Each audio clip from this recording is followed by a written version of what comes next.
Morning prayer. Lord, let me become less and you become greater.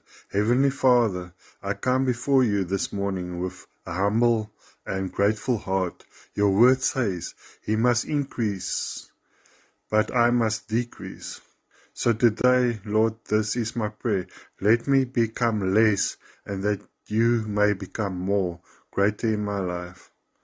Less of my own will and more of your will. Less of my pride and more of your humility. Less of my fear and more of your faith. Less of my anger and more of your peace. Less of me, Lord, and more of Jesus. Holy Spirit, let your fruit grow within me. Love, joy, peace, patience, kindness, goodness, faithfulness, gentleness, and self-control. But Lord, don't only let these things grow within me. Teach me to sow them wherever I go.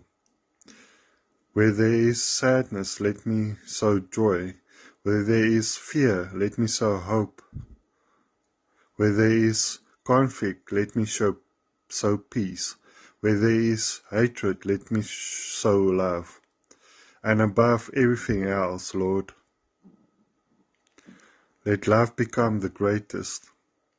For your word says, and now these three things remain, faithful, hope, and love, but the greatest of these is love. Let every seed of love I sow today grow and bear fruit for your kingdom. Let people not see me, Lord. Let them see Jesus Christ living through me. Today I surrender myself to you, my body, my mind, my heart, and my soul. Let me become less. Let Jesus Christ become greater. Let me sow love. Let me live love. And let the Holy Spirit produce the fruit. In the mighty name of Jesus Christ. Amen.